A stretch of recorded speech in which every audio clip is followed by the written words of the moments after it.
or war? Exploiting North Carolina's tragedy or causing it? Shipping in the spotlight again? These stories and more. The Monica Perez Show starts now. So, just a little personal thing. I wasn't even going to mention this, but I have a few reasons, one of which I'm hoarse a little bit from crying because my sweet Samson, who you don't know this, but never missed a show. He sat at my feet. I would have to wait for him to come in, or he'd like push at the door.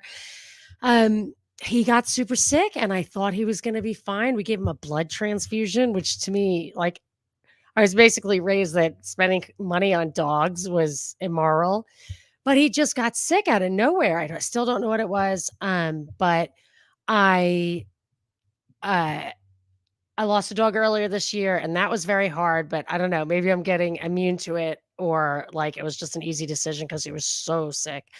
But one of the reasons I'm telling you, not only because I missed the last show, but I'm adding dogs to the list of my short list of God's most awesome gifts to humanity. Like, I think gold, like, is amazing. That gold functions as a medium of exchange and a store of value. It has so many value, and it just right out of the ground. Oil, obviously, just so greatly increases the productivity of humankind. Wine, proof that God loves us and wants us to be happy. Weed, people feel the same about that in some respects. Eggs, eggs. I mean, those chickens just turn garbage into food, and you don't even have to kill them to eat it. And dogs, who not only keep us company, but they keep the cave clean. They sound the alarm. There's some pretty excellent tech for the caveman, you know? So cheers to Samson. He was a great dog, uh, but he did not suffer long. Anyway, and I have very good memories of him, and he was a big fan of the show. So, with that, I shall move on to our top stories. This happened on Tuesday. I had a whole show lined up, so I might be talking about stuff that y'all have moved on. I mean, I guess invading Lebanon is last week's news. The bombing Yemen, very uncool. Iran bombed or shot missiles at the Iron Dome at Israel. And, a lot of developments in that regard. So maybe we just hit those one at a time, maybe take them off quickly. Last week, I played for you the Wesley Clark clip, but I also read to you from the Oded Yinon plan. So the Oded Yinon plan was a strategy for Israel in the 80s. And I talked about the different countries: Yemen, Lebanon, Syria, Jordan, Egypt, all these countries that were part of it. And since then, it seems like a few more countries have been added to the list of actually being active. And I'm wondering if this is Oded Yinon's plan coming to fruition. The thing is, though, that for him, he was talking about the security of Israel and control of the Middle East. And this seems to me pretty clearly, and I can give you specifics. I'm more and more feeling that Netanyahu was preserved over there. He was not the people's choice. He lost the election, I think it was 3 times. He's doing this for I think on our orders. They're acting like it's rogue, blah, blah, blah. But I don't believe that. We're supporting it. And by we, I guess, I don't know if I mean America or England and America, the Anglo-American Empire, I think is probably the likely way that the power works here. So we have popped off at Yemen several times, dropped bombs on them. I found that I had done a WSB show on Yemen in March 2017. And at that time, Israel was not a factor. Saudi Arabia was bombing them. Egypt was bombing them. We've been messing with them, trying to destabilize Yemen. So at the time, I did some research. I found a report from 1990 something, Stephen Peltier, Pelletiere. He was saying now that the Soviet Union is gone, we can actually do a geopolitical experiment and let states fail. Prior to that, they couldn't let a state fail because they would go into the other camp then. But he said Yemen is the Poorest country, it's totally unstable. We don't have to save it. We can just see what happens. He wasn't recommending that, of course, but he just was pointing it out. And I feel like they did do that because Yemen is the poorest country on earth, I think. It was at the time. I think it probably still is. However, it has strategic significance because the Straits of Yemen are, I guess it's the Red Sea. At the top is the Suez Canal, which is incredibly valuable because it means you don't have to go around Africa to get ships from east to west. But the Straits of Yemen are the gateway to the Suez Canal, and it really matters. Yemen can pop off at you right there, and you're going to need to control that. And I read in my notes from then that Yemen was Egypt or Nasser's Vietnam and led to their defeat in the Six-Day War. So I didn't have time to go down that. That's quite a tangent, but Yemen has strategic importance. Israel says they're throwing bombs at it because Iran, but at this point, if you have if it's a failed state, right? If we actually decided to make it a failed state, what is it supposed to do but find an ally, right? And if I don't even think that I think Iran is probably controlled opposition, but regardless, what are these guys going to do? What are any of them going to do against the power, not just of Israel, but the Anglo-American Empire? So to the extent any of this, there are two sides at any level. What choice do they have but get the allies that will help them? So just saying that because Iran isn't helpful when we're the ones and our allies who started destabilizing Yemen back in the day. They said it was because of Al Qaeda, but Al Qaeda, they got chatter out of Yemen 23 years ago. This destabilization campaign only started 7 years ago. So it can't really be that. Anyway, these are just more pieces of evidence that this is a wide scale thing, and they're, I assume, trying to change the face and populations and leadership and everything of the Middle East, but like from end to end, because now Iran shot missiles at Israel from, if you just believe the headlines and you see the pictures, that's what it looks like happened. But the reason is that the head of Hezbollah went to Iran to the inauguration of the new president. I believe it was the old one was killed in the helicopter crash. Is that right? So many provocations. So little time. So apparently the U.S. was arranging a ceasefire during that time, but around the back telling Israel to go ahead and kill that guy on Iranian soil. So they killed the Hezbollah guy. So Iran now has to retaliate. That's obviously a provocation. And the new president was actually pretty reserved and not retaliating immediately, wanted to be proportional about it.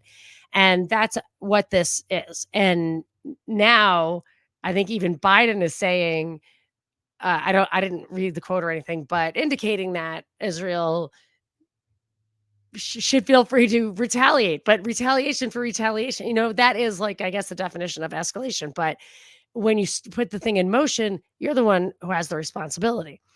So that, what did it say? The reason, what are the details about Yemen? The IDF, Israeli Defense Force, IOF, Israeli Offense Force, said targets include power plants and a seaport used to import oil, which were used by Houthi terrorists to transfer Iranian weapons to the region, etc. But I mean, it's probably just used for everything. Oh, okay. So that was Yemen.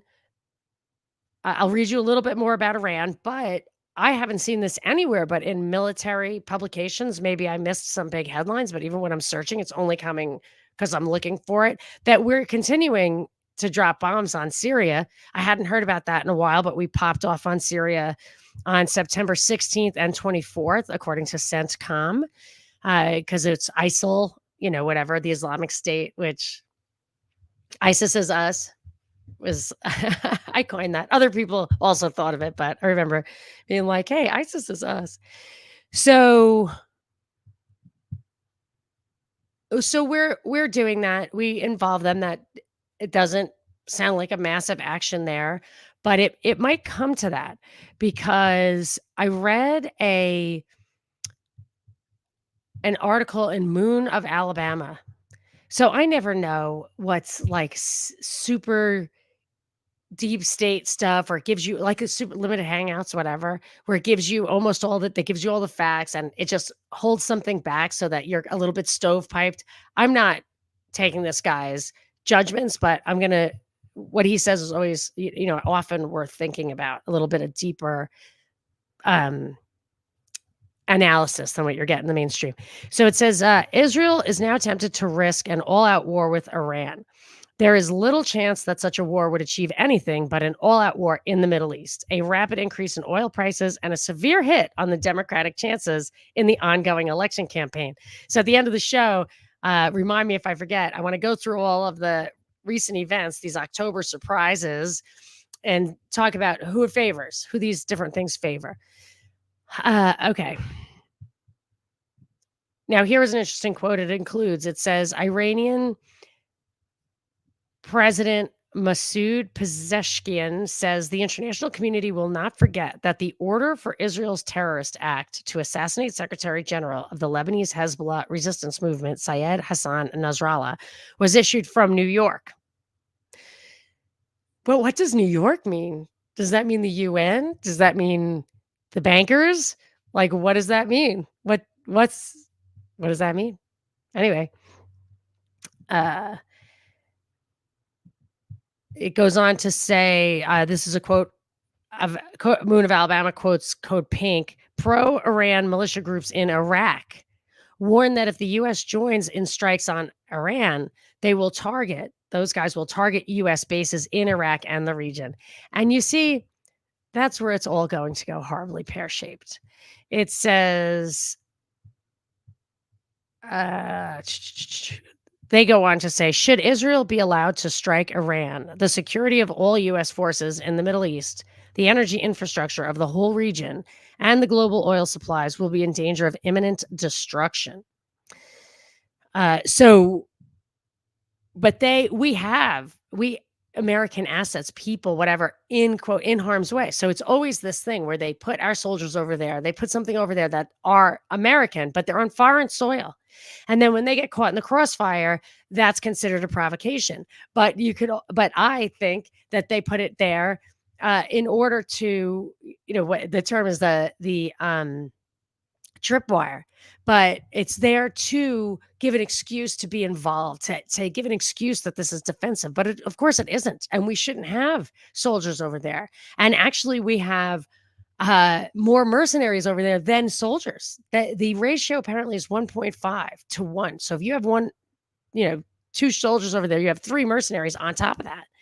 So we're going to have assets over there, and they're going to probably, if they get hit, they're probably going to call them businessmen or something, citizens, civilians. They're not going to say these are mercenaries and we put them there on purpose. So this may have been a few days ago, but Defense Secretary Austin made clear that should Iran, its partners, or its proxies use this moment to target American personnel or interests in the region, I would say they should not be there.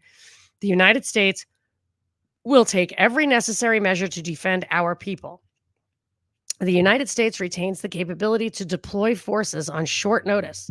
The Department of Defense continues to maintain a significant amount of capability in the region and to dynamically adjust our force posture based on the evolving security situation. Austin directed that the USS Abraham Lincoln Carrier Strike Group remain in the U.S. CENTCOM theater and that the USS Wasp Amphibious Ready Group Marine Expeditionary Unit will continue to operate in the Eastern Mediterranean.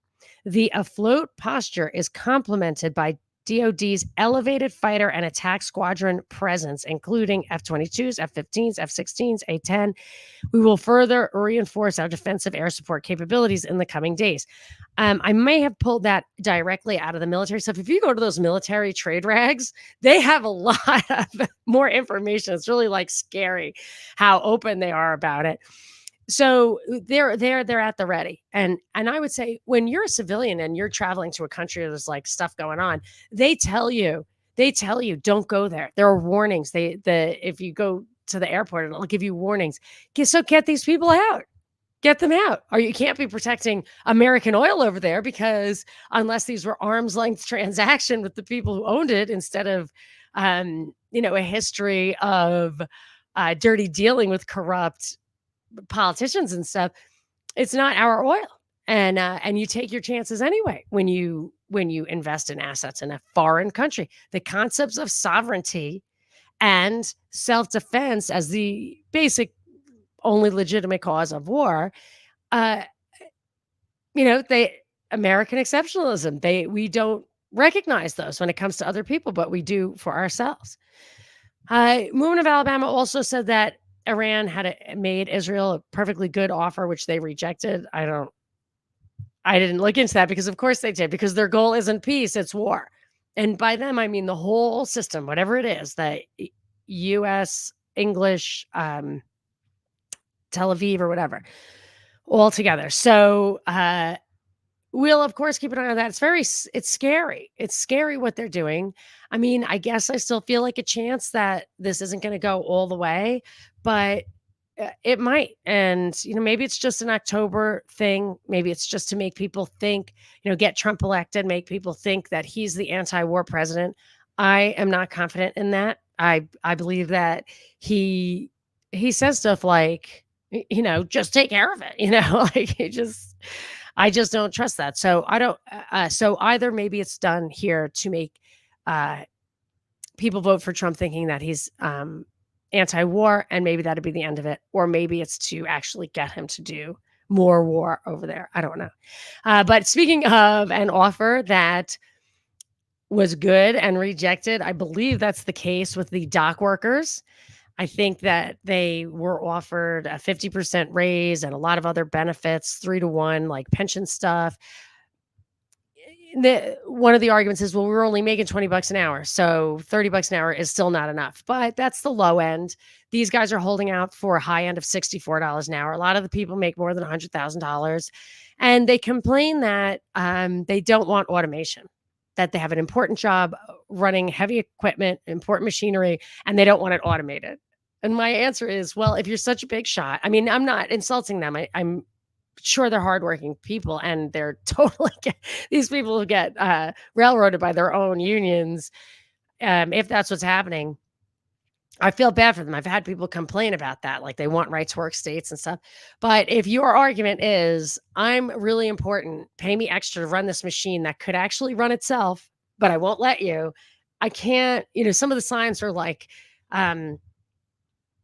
support our strike. I didn't say create jobs, but it was like that. Like, machines don't feed people. It's like, actually, machines that make food do actually feed people. But that's so inefficient I'm not for automation. I think this kind of thing is meant to give the companies justification to automate. Like, I think that's actually the corrupt unions. And something, I've talked about this a long time. I saw an actual quote in my research today that was right on point of what I had always said, just anecdotally, but here it was in the newspaper. It said, they want assurances that there will not be more automation without their permission at major ports. They see automation as a way to replace them with robots. And of course, they're not paranoid to have concluded from history that if you go back to the beginning of containerized shipping in the 50s, the people who own ships use machinery as a way to make themselves less vulnerable to work stoppages by labor. Well, container ships could be the single greatest addition to improvement in efficiency in the 20th century, if not in human history. It's not just about being vulnerable to these strikes. To be able to move everything to the container ships was a seminal moment in industrialization, and they would have done anything to make that change, possibly. And that may pertain to our North Carolina conversation in a minute. So, their arguments seem, for me, I'm a libertarian. I can't holding people up because you think you should be paid more, but you aren't actually adding the value. If that's their argument, I don't like it. That's what the sign said. Maybe it's not true. I don't like that. Uh, the apparently the union leader there, Daggett, he makes 3 or 4 times what the West Coast dock worker union leader makes. They're not having a strike. So this definitely, in my opinion, totally, is a great benefit to China because their stuff's all gonna get through, and there's gonna be no competition from anything that's made on the other side of the world. But there's other fallout things that's going to tie up shipping in the Atlantic region on both sides of the Atlantic because those ships are not going to get unloaded, and it's like an airport. If your equipment doesn't get in, you're not getting on that plane, even if your airport's fine. So a storm in one place far away can really snarl things up. So that's one of the problems. But this guy was on a trial for corruption in the past. I would say that you have to trust when somebody gets exonerated, but there was a letter submitted to the Supreme Court in 2021 where 2 senior FBI agents, I don't know. I'd have to know them personally to actually believe them.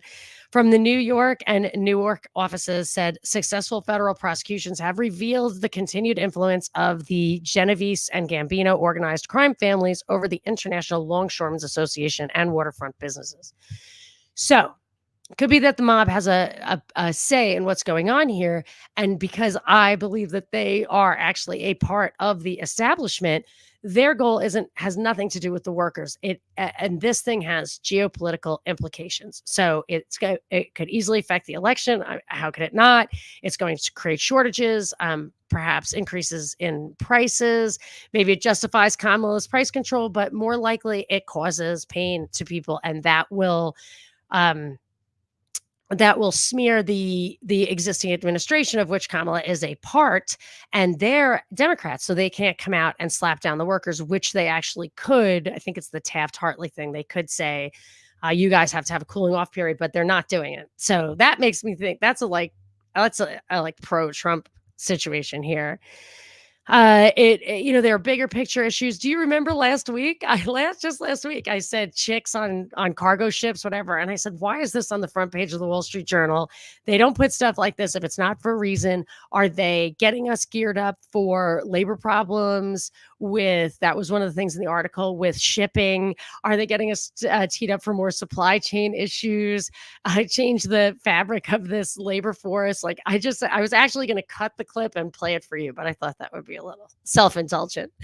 But yeah, so it wasn't on the front page of the Wall Street Journal for nothing. It never really is.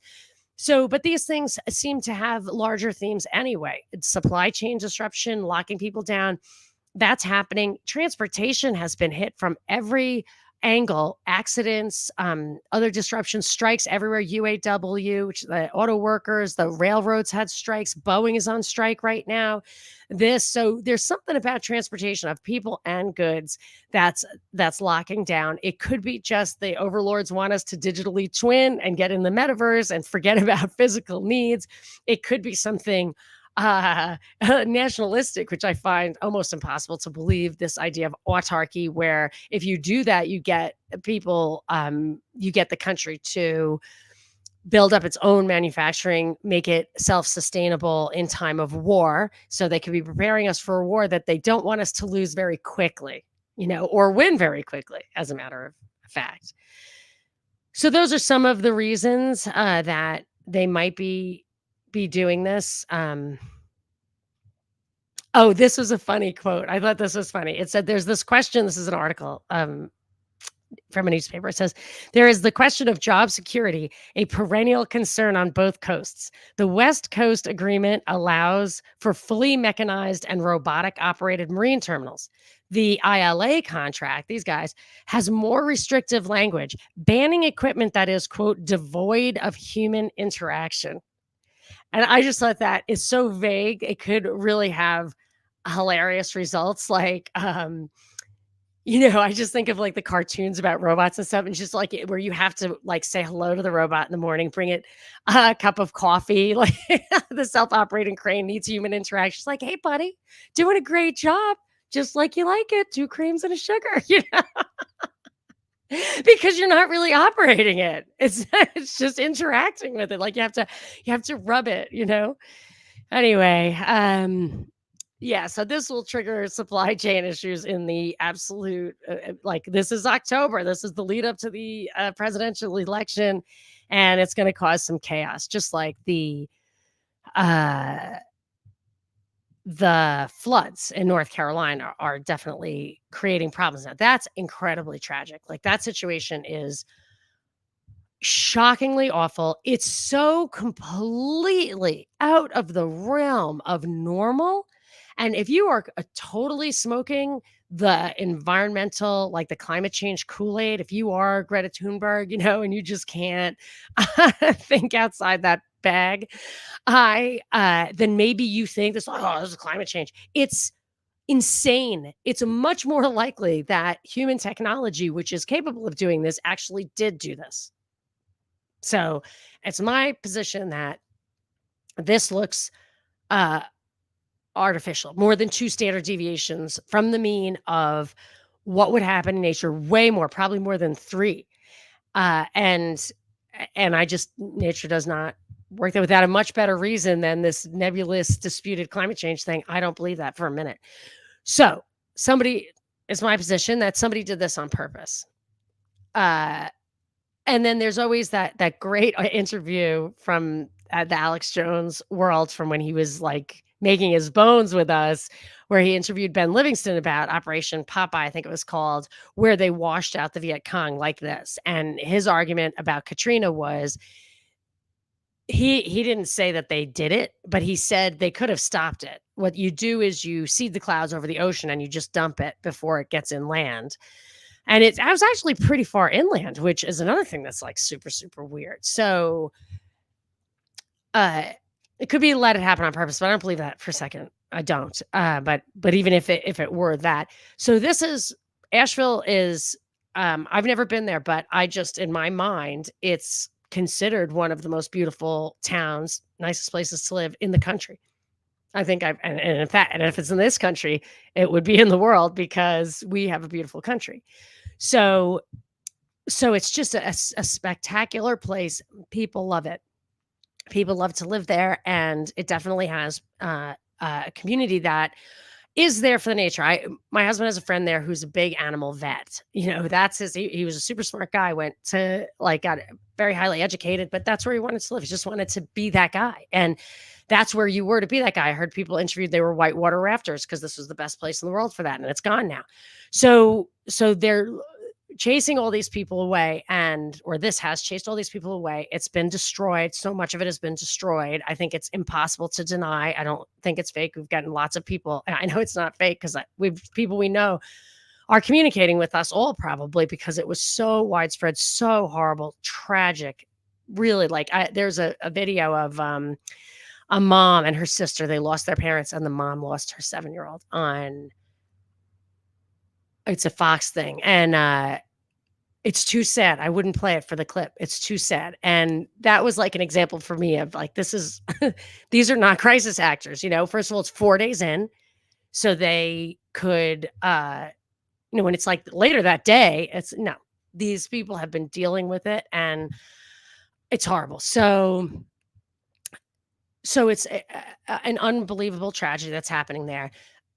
Why? I really don't know for sure, but I know that there are a few agenda items that can be served here. And then there's the big thing that people are aware of, talking about, pointing to. I'm usually suspicious of that kind of thing. When I get the same TikTok video 3 times before 9 a.m, I'm assuming that it is meant for me to see that I am supposed to want to know that that's the lithium thing. But that one does. I mean, there is something to be said for that, big time. And I'll tell you about that in just a second. Other things, other agenda items I think might be exploited here. Yes, it's very disruptive. It was a huge Trump thing. Somebody from the area texted me, just heard on WSB that Trump won North Carolina by 74,000 votes in 2020, and the area hardest hit by the hurricane counted for 200,000 of Trump's votes in North Carolina. So it could be against Trump. It could be to get Trump supporters, Republicans, to finally see the wisdom of mail-in voting, FEMA. You're hear all these complaints like FEMA's not there. Yet a lot of private entities, people are trying to help and they're getting their tires slashed and stuff. Their efforts are being undermined. So you hear people, someone tweeted this at me, or maybe it's like a friend texted to me. I've been in a fog the last couple of days. So but somebody pointed out quite rightly that you have people from the right demanding FEMA. Like, that's a very Trump Republican. It's like, I'm sick of principles. Like, we just should get ours, you know? It's just like COVID got entrepreneurs, hardworking people who thought ahead and had insurance and everything just brought to their knees by COVID and forced to take free rent or whatever. Um, and you have finger wagging Democrats saying, "See, even if you try hard, you can't get ahead of everything. Like, you need a safety net."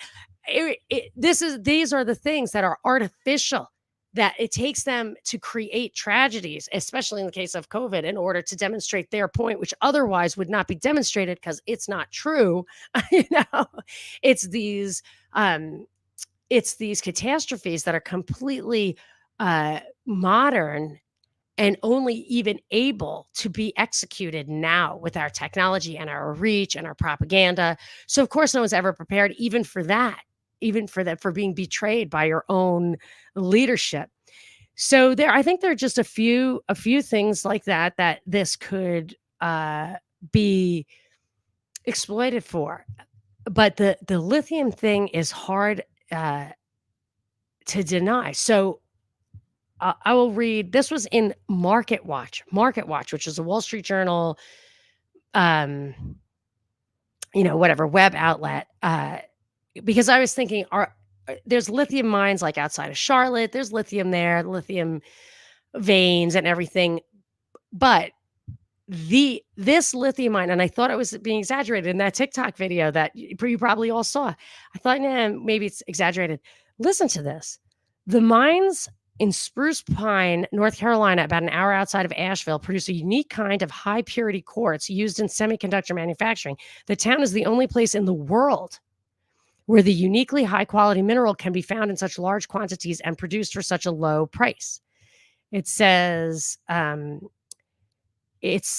Hurricane Helene has had a significant impact on North Carolina, and the Spruce Pine community has been hit particularly hard. Sibelco, a Belgium-based company that operates in Spruce Pine, told MarketWatch in a statement, the hurricane has caused widespread flooding, power outages, communication disruptions, and damage to critical infrastructure in the area. Now, it doesn't sound like Sibelco is the only one that operates there. So if they came in, I mean, it's so are you talking? And I understand that people of Asheville did not want, they were being difficult about expanding these operations, about how it was gonna go.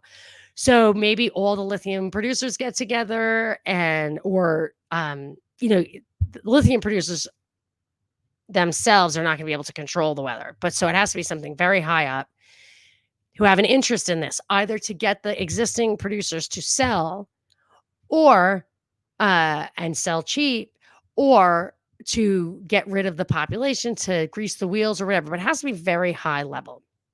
I know the chick in the TikTok video said BlackRock and Vanguard own a lot of it. They own a lot of everything because they're like funds.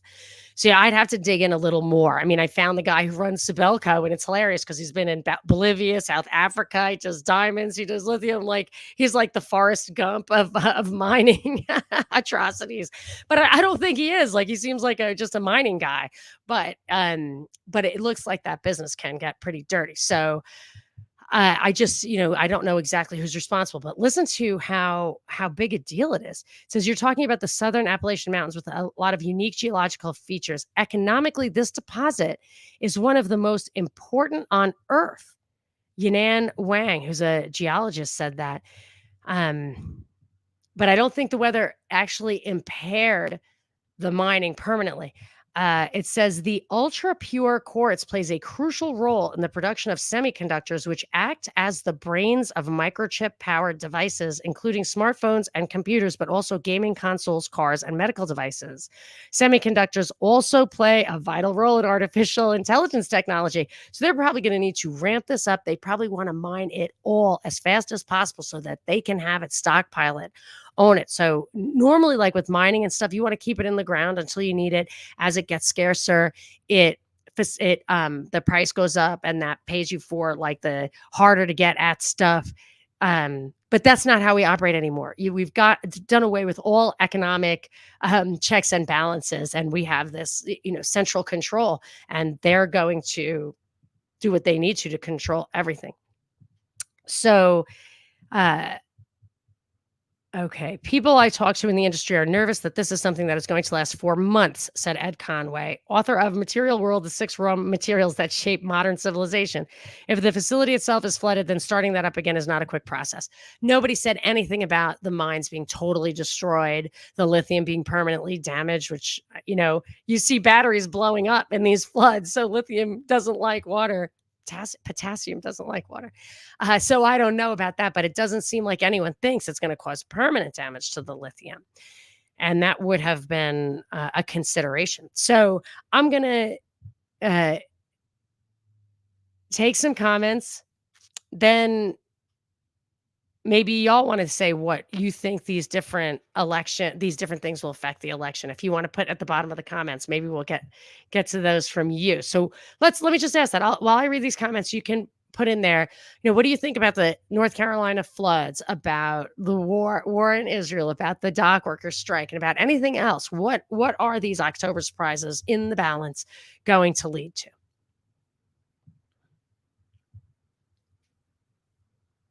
Oh yeah, the solar flare stuff. Yes, I am not caught up, but it's an X7 flare, a bunch of M class and X9.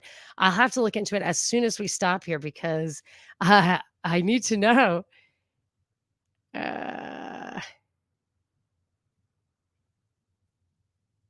Thank you so much. People are super sad about the dog.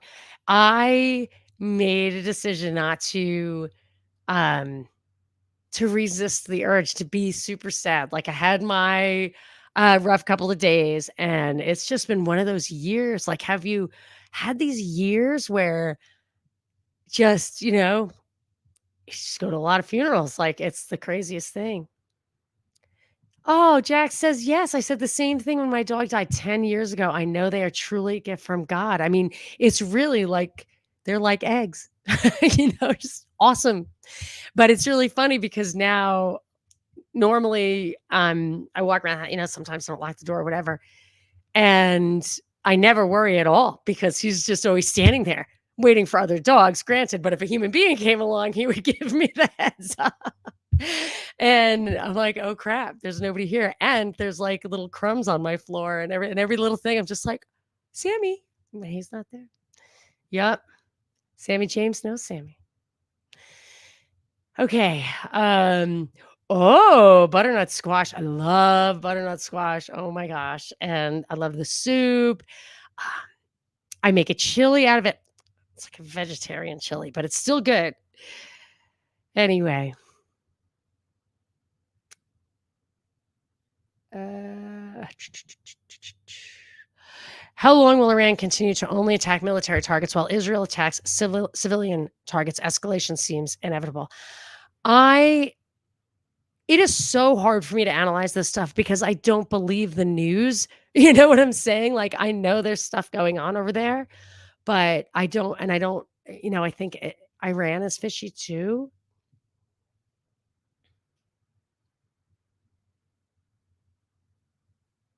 Oh, did anyone, yeah, agreed about the hurricane? They can work in the other direction. And actually, I think they have. You're right. We've actually had a pretty mild landfall season. Great to be with you live. Stop and stare 52.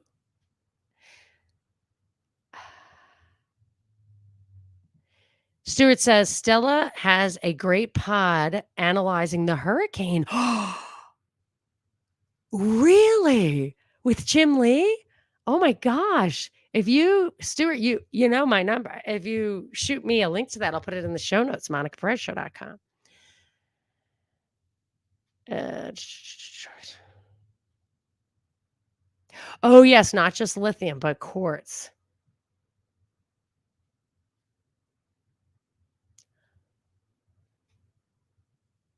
Suspicious observers has good info on the solar storms. A friend says they have lake drainage in place, but they didn't drain them. If they'd done that, the floods wouldn't have been a thing necessarily. Okay, yeah, like whatever it is, it's just like so many of these extreme, unprecedented catastrophes. You can often trace it to human error. When they have power outages and stuff, it's human beings turning the power off. It's crazy stuff. And when will people stop trusting the official narrative? I mean, not that it may be too late for it to even matter. I don't know if it's even a matter of trust anymore, but okay, I will tell you my opinions about the election stuff. Okay. The fear of war, Trump. I think I actually covered it as we go. I think it will favor him because you either think he isn't war-y or you think he'll do a better job than these guys. Anyway, I think it favors him. Flooding in the South. It would seem that it would not favor him because these are like super vital swing states. It says, I don't believe any of the polls forecast 538 or any of that, but they say the most likely tipping point state across all scenarios is Pennsylvania. In the next most likely tipping point states are North Carolina, Georgia, Florida, and Michigan. So Georgia and North Carolina are hit, although some of you say like not everywhere, obviously, but some. And I just don't know. It sounds like in North Carolina, it could be a difference maker. However, it also maybe gets the rest of the state out to protest against the Biden-Harris failures because they're saying they're slow to respond. They're not sending FEMA, and that's the thing, getting Republicans to clamor for FEMA. That's a nice little long-term agenda item. Dock worker stuff, I think shortages and higher prices, failure to act will all weigh against the Biden-Harris administration. So Harris and the Eric Adams update. So Eric Adams, the mayor of New York, I talked about him last week. I couldn't really figure it out, but Sir Tim and other people have said this too. Sent me an article from a year ago from the New York Times talking about Eric Adams complaining about the busloads of immigrants coming into New York. He said their Republican governors are sending them, but the Biden administration's crazy policies are leading to that, and they're not helping at all. And New York was a target because they have this like right to housing thing. So they've got to put them up. And he said it is that whole phenomenon will be single-handedly responsible for it will cost $12 billion. And that's the exact deficit they're going to be looking at for the next several years. And all Biden's offered them is like 114 million. Yeah.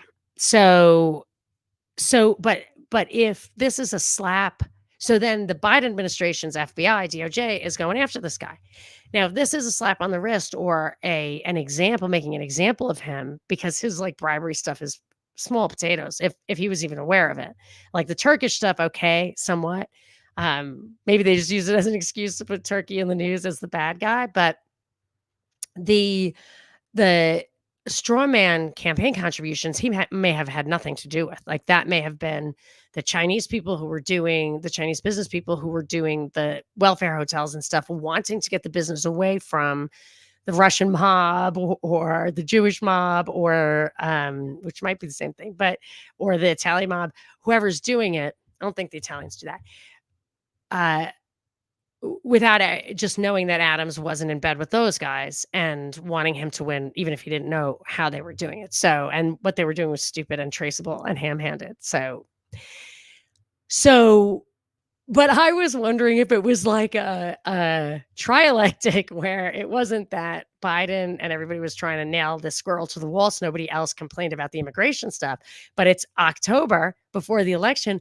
Maybe it's there to re-highlight the devastating consequences of the immigration policies, and on top of that to say, and look, he uses his FBI, the DOJ for retribution, for political purposes. I mean, I think there's a chance that is behind the timing of the Eric Adams smackdown. I don't know. There was. I really want to do a deep dive on this guy. Alex Villanueva was the sheriff out here think when I first moved out here, and people say like the sheriff is the most powerful guy, really? Well, he was going in, if I'm not mistaken, I wasn't really plugged in at the time, and I'm still really not plugged into the local stuff, but I think he was clearing out those homeless encampments and stuff and just saying like these are all violations of health codes and everything, or whatever he was saying, he was clearing them out. And man, they went after him tooth and nail, totally conspired against him. And he filed this. So, and they tried to get him impeached, and finally they just released some bombshell right before the election, made him look like discriminatory and all of that. And he lost the election, and he was suing them recently, had a tort case against them with plenty of evidence that they did things that were unscrupulous, and they secretly had him on a do not rehire list. So he could never get his job. He's only ever a sheriff, worked in the sheriff's department, never get his job back. And that the allegations were wrong and actually traced how they were. It was really interesting. The judge actually dismissed the suit, would not give him his day in court. And tort is so, I mean, I'll have to actually look at what the grounds were. The only thing I can think is, I had an idea, but I'll have to double check. But tort, like the threshold for winning in a tort law is just the preponderance of evidence, not reasonable doubt. So to dismiss it without a finding of fact seems fishy in itself. But my only point is this stuff about homelessness, immigration, this crisis, the strategy of tension is very important, and they will take people out because of it, in my rough estimation of what I'm seeing, just in my first pass at these subjects. So I wouldn't be surprised if the Eric Adams thing did in fact have to do with the immigration issue. And one thing I wanted, just speaking of New York, I wanted to hatch up William of England. He's so funny on a History Homo's Twitter feed. He said, and I want to just put it on the record that he's the one who's saying this, P. Diddy didn't kill himself, because I guess he's suggesting, he's been saying he might sing. And William does probably not see a bright future for him if he does that, or any future at all. And I talked to those guys. I was on their show talking about Son of Sam, and they're on my show. I recorded it because I'm going on my 25th anniversary trip, like a little second honeymoon, and it's going to be a long one. So I'm leaving the second 2 weeks of October, and so I've got a lot of great stuff lined up. These guys, continuing with the theme, I have Courtney Turner talking about Satanism and social control, all of that. Very, very fun and interesting. Well, not fun in reality, but like fascinating. That I'm going to do the second half of October. But while I was talking to those guys, they set me straight about Anthony Bourdain. I thought Anthony Bourdain was killed because he would blow the whistle on Asia Argento and her dalliance with that young guy. And those guys told me that he was the one who paid off the young guy who was suing her. He was the one who tried to cover it up. And I guess he was on the verge of having that exposed, and perhaps his ego couldn't take it. I don't know. I didn't do further research, but I feel like I have to correct the record, because I just, as the facts came out, I thought, wow, this is probably where I thought he was an insider on the Harvey Weinstein thing, and I thought he had integrity. So I thought he would blow the whistle, but it might be the opposite. Anyway, it's super sad, and that's crazy. And I just can't even get my mind around people taking that ultimate step on themselves. I can't even fathom it. That's maybe why it's so hard for me to believe, although it's been seen it happen with the people close to me, but or in my family. But yeah, so I don't like to be on the record and not correct it as soon as I find out. So, all right, so let's hear this clip. This is Erdogan, Turkey's president. Now, Turkey is a member of NATO, and NATO is all for one for all. So he's important, and people do not like him because he does not seem to be totally under control. But it's not just that he's not under control. It's that he's close to the situation with Israel and Syria, and like he wanted us to bomb the crap out of Syria, never stop, like for his own reasons of Turkey, if I recall correctly. Maybe that's a problem with bringing all the Warsaw Pact countries into NATO. I mean, what if they change direction? What if democracy is restored and they aren't on our side anymore? This is a problem. So, but But when it comes to the international response to what's happening with Israel, no one really has skin in the game, right? Because everybody's far away. When you think about it, do you really think that war is coming to our land anytime soon? No, but he thinks it will. So he has a reason to, he actually has standing to have a position of, of he can't have, preemptive strike is an abomination against, the idea of self-defense, preemptive strike. You're sure the guy's going to strike? But he's saying Lebanon is a legitimate ally because they're in equal danger from Israel's expansionism. And it's a legitimate sovereign move to ally and defend, literally or just, on the world stage, Lebanon. And I think that he does have a valid point about that. So I'm going to just play what he said. I mean, I told you what he said basically, but I'll play what he said. It starts with a translator. So the translator, that will be great for the audio listeners. And then I'm going to just let it play out so you can see him and you'll have to read the subtitles. The rest of it's going to be in Turkish if you're just listening.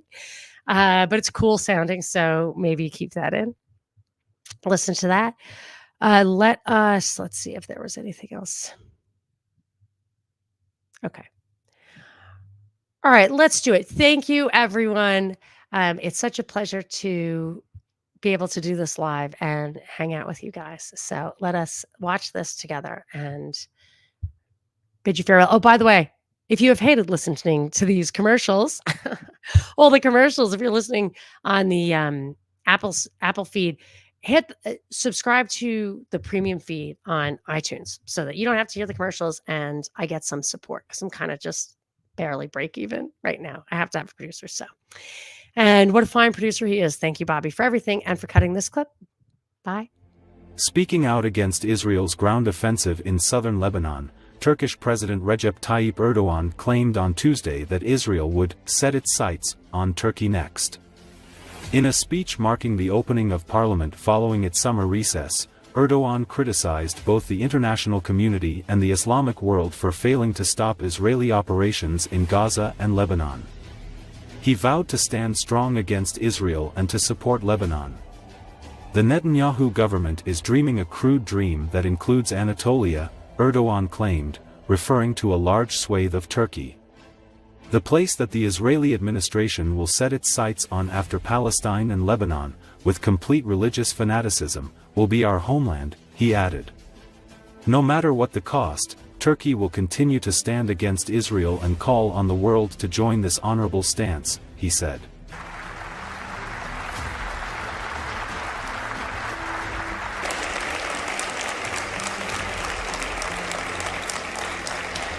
Vaat edilmiş topraklar hezeyanıyla hareket eden İsrail yönetiminin tamamen dini bir fanatizm ile Filistin ve Lübnan'dan sonra gözünü dikeceği yer açık söylüyorum.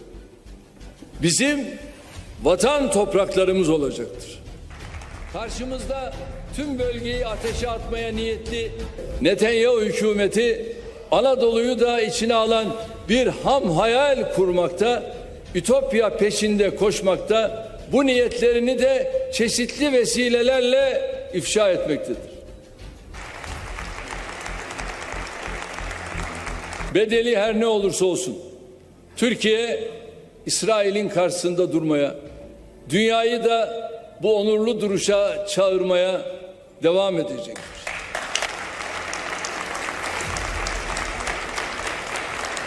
Biz Türkiye ve Türk milleti olarak bu zor günlerinde Lübnanlı kardeşlerimizi asla yalnız bırakmayacak, tüm imkanlarımızla kendilerini destekleyeceğiz.